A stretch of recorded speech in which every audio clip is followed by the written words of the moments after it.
Secret tape from Matthew Perry's last days is finally leaked. Castmates panicked, old rumors reignited, and the internet crashed in hours. But buried in that confession is the truth behind every friend's fight, breakdown, and wild off-camera night. So, is this the real reason Perry broke his silence before his death? Let's find out.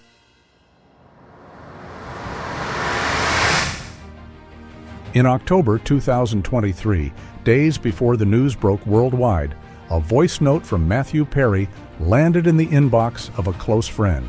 It came out of nowhere, a casual message that changed everything. His voice sounded tired, older, but sharper than anyone expected. He said, "There were things I never said on camera, and some truths you only see when you step away." The tape runs for 8 minutes. Half of Hollywood hears about it after his passing. One rumor claims his confession was so raw, producers demanded parts of it remain private. In the recording, Matthew talks about fear, how he masked loneliness with jokes. He remembers shooting the pilot in 1994, staying awake for 3 days straight from nerves, and that first studio audience roared. He lists the inside jokes that never made it to air, the fights that changed scripts overnight, and his regret about never patching things up with a certain co-star.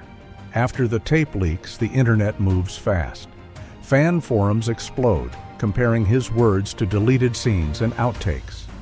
Did he name names? What moments got cut, and why? The secrecy around that confession fuels a new wave of what really happened debates. But the most surprising detail? Perry ends his tape by urging, "If you're struggling, talk before it's too late." That line sets off a ripple effect, calls for a mental health support trend for weeks after. But what pushed Matthew Perry to break his silence so late? The answer comes from a single day in 1998, when he put everything on the line to defend his own dignity, at the cost of nearly quitting Friends forever. In February 1998, Matthew Perry arrived at stage 24, read the latest Friends script, and freezes. This episode plans to turn Chandler into a joke, a desperate, bumbling caricature. Perry walks off set, leaving the writers in panic. He storms into a meeting, saying, "I'm not playing Chandler as pathetic. That's not the show we promised." If you're enjoying this story, give us hype for this video right now. Hit that subscribe button and drop a like so this series reaches every explorer out there. Studio heads get called. His contract hangs in the balance. The entire cast waits in limbo while Perry holds his ground. He risks millions, public embarrassment, and his role in the most popular sitcom of the decade. But for him, the real pain sits deeper. Years later, he admits he fought so hard because "I needed that character to be stronger than I felt in real life." Showrunners finally cave. The script gets a total rewrite. Tensions run so high that castmates avoid each other in the lot that week.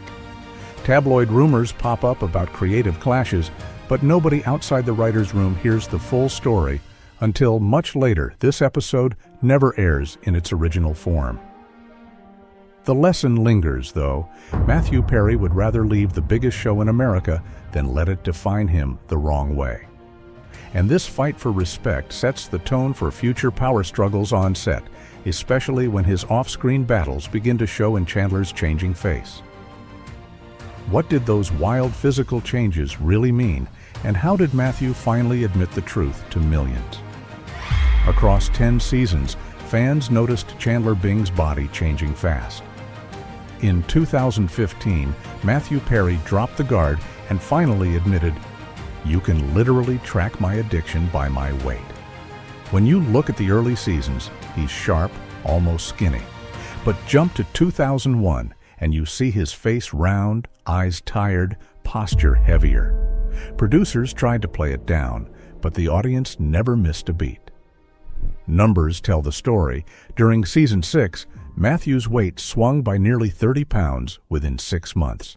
He said he was battling painkillers, battling alcohol, and trying to hide it all from everyone else.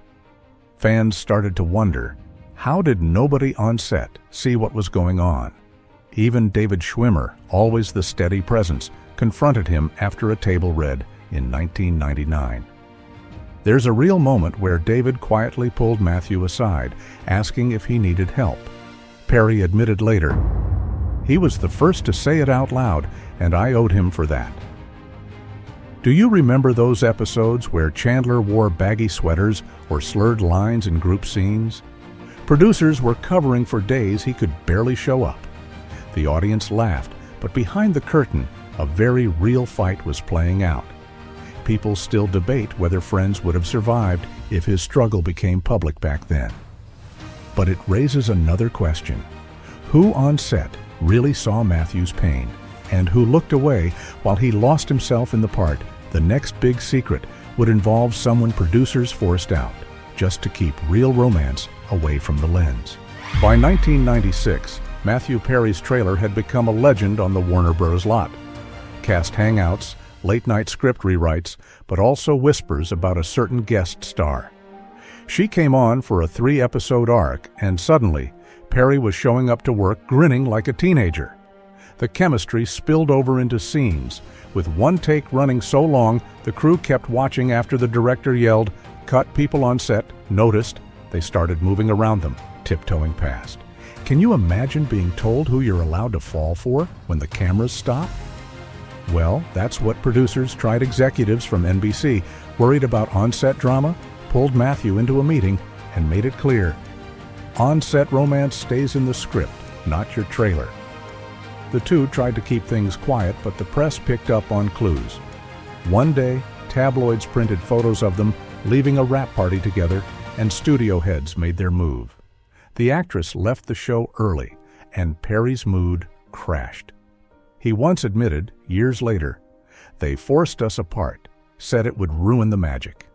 Friends always played with the idea of workplace romance, but behind the scenes, the real heartbreaks rarely got solved in 22 minutes. You ever wonder which relationships viewers missed entirely just because someone in a suit thought it was too risky to let actors be human? And while tabloids chased after their story, the next explosive headline was about fists, broken chairs, and a rehearsal that nearly ended the show's run, all because 2 stars couldn't keep it professional under pressure. In the summer of 1997, one rehearsal nearly took down Friends for good. Season 4 had just started filming, and tension between Matthew Perry and a co-star was running at full tilt. Crew members still talk about that day. The shouting was so loud that sound techs stopped recording. Fists came out. Security had to pull them apart before anything got filmed. Ever wondered if all that on-screen banter actually masked something rougher underneath? Well, witnesses later told People magazine that a chair went flying, a lamp got smashed, and the set went dead silent for half an hour. The producers told the press it was creative tension, but insiders said the fight was about respect. Who got the last word in rewrites? Who owned Chandler's punchlines? Who felt shut out? For days after, cast members spoke in clipped voices, barely making eye contact between takes. Lisa Kudrow said in a 2018 podcast, "Those weeks were tense. We could feel the walls closing in." Yet, just a week later, the cast filmed one of their most famous group hugs. Fans had no idea how close Friends came to falling apart for good. But while the cameras showed a perfect sitcom family, another off-screen battle was brewing. The studio's plan to launch a spinoff would spark the most personal backlash of all, pitting loyalty against ambition and dividing the cast in ways no script ever did. Right after the Friends finale in 2004, the network rushed to announce Joey, Matt LeBlanc's solo show. On paper, it looked like a golden ticket. But behind closed doors, Matthew Perry was furious. He told a friend, "This feels like a betrayal of everything we built." For 10 years, they were a team. Suddenly, one of them was off building a new family. Matthew's refusal went public fast. He blocked every offer for a Chandler guest spot. Numbers show he turned down more than $2 million in potential cameo fees just to stay away. Some fans might ask, why so personal? Insiders say Perry saw it as proof the studio valued ratings over friendship. Meanwhile, Matt LeBlanc, always the Joker, threw shade in a 2005 Emmy speech, joking, "Some people just can't move on." Even years later, the bad blood hung in the air. Reunion producers noticed Perry and LeBlanc barely spoke off camera in 2021. Did you spot their cold handshake during the reunion special? That awkwardness wasn't acting. With the spinoff tanking after 2 seasons, everyone wondered if the showrunners had gambled too hard and lost everything that made Friends matter in the first place. The next backstage secret involved rehab visits, script rewrites, and the darkest chapter in Perry's off-camera life. Numbers tell the story. Matthew Perry checked into rehab twice during season 7, but the cameras never stopped rolling. Scripts were quietly rewritten around his absences. Table reads changed last minute, and crew members whispered about what the show would do if he vanished for good. Viewers probably never guessed which episodes were filmed right after he left treatment. Have you ever wondered how Chandler's lines sometimes felt flatter or lighter, almost disconnected? Perry later explained in his memoir that he sometimes forgot entire filming blocks. The studio's official line, "Health comes first." But off camera, there was panic. Lisa Kudrow called those weeks the hardest for everyone in a 2018 interview because nobody knew what would happen day to day. Yet, nobody talked publicly. Cast members rallied, but some quietly resented covering his scenes. Jennifer Aniston's patience reportedly reached its limit after one missed shoot. She confronted him backstage, saying, "You're hurting yourself, but you're dragging us with you." The tension nearly snapped their decade-long bond. By season's end, Perry came back stronger, but the cost showed in his face and energy. The audience still laughs at the punchlines, but real-life offset was never that simple. After the storm of rehab, another secret started to surface about feuds with a castmate, constant reshoots, and the root of creative jealousy that almost tore apart the group from the inside. Ask any long-running TV cast, and they'll admit, the longer you work together, the deeper the cracks run. For Friends, those cracks split wide open. At table reads, Perry clashed daily with one main star. Insiders recall that during season 6, their off-camera fights forced at least 3 scenes to be reshot in 1 week. What could make 2 sitcom stars, paid $1 million per episode by 2002, lose their cool so quickly?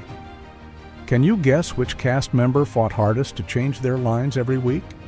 The tension got so bad that producers started separating their dressing rooms. According to staff, the heart of the feud was creative jealousy. Both actors wanted control over jokes, storylines, even wardrobe. Perry privately complained, "Every time I pitch, they shoot me down." The atmosphere sometimes turned icy. The rest of the cast felt forced to choose sides. Publicly, everyone smiled and linked arms, but several insiders say there were days when entire scenes were scrapped because neither star would back down. Perry's frustration grew until he started confiding in writers, hinting at his wish to work with more flexible people. All those on-set battles led to one of the most awkward reunions years later, when old wounds failed to heal, and Perry's famous blank stare left millions of fans wondering how deep those scars really went. Footage from the 2021 HBO reunion gives one clear fact. Matthew Perry looked tired, spoke slower, and carried a weight across his face that fans had never seen cameras caught tiny moments. Hesitation before jokes, long blinks, tight shoulders. Viewers around the world asked the same question within minutes. Is he okay? Then came the viral clip Perry struggled with a few lines during the trivia segment, and social media exploded with theories. Was it nerves, pain, recovery fatigue? Even producers stepped in later and explained that he had undergone an emergency dental procedure just hours before filming. Still, fans felt something deeper under the surface. Have you noticed how the cast sits? Courtney leans toward him. Jennifer keeps touching his arm. Lisa watches him closely. Those details matter because Perry later said he felt separate from the group during the shoot. He felt behind, slower, unsure if he could keep up with the rhythm that once came so easily. However, he still delivered warmth when friends shared old memories. He laughed at Lisa's jokes, teared up when the cast revisited the iconic apartment set, and told James Corden, "These people mean the world to me." The reunion closed with cheers, but Perry's private texts from that period revealed a softer truth. He felt loved, yet strangely distant from the world that defined him. That emotional distance connects directly to his final public message, the one he hoped future performers would take seriously long after he left the stage. 1 year before he passed, Matthew Perry shared something few actors ever dare to say. In a 2022 interview tied to his memoir, he stated, "If people remember me for Friends, great, but I want to be remembered for helping others." That line hit like a confession. He had fought addiction for decades, and his recovery became his mission. He donated millions to treatment programs, turned his own Malibu home into a sober living facility, and spoke openly about relapse with a blunt honesty Hollywood rarely embraces. When have you ever heard a sitcom star share their worst moments so clearly?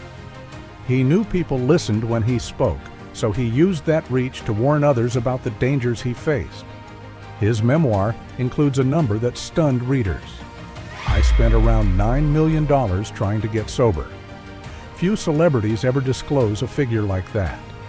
It showed the fight never ended, no matter how much fame or comfort he gained. Therefore, when he said, "Helping people gives me more pride than any joke I ever delivered," he meant it. His story turned from comedy to caution, then to service. Even fans who grew up laughing at Chandler began to view Perry as something more, a survivor teaching others through his own scars. His final interviews carried an urgent tone, as though he sensed time was slipping. He kept repeating one message: "You're never alone. Reach out earlier than I did." A message like that sets the stage for the most debated moment of his final year, the moment tied to a set of late-night calls and a timeline that still raises questions. Behind every laugh, there's a story nobody heard. Before you go, click the next video on your screen and see what secrets the Friends cast still keeps locked away to this day. Thanks for watching.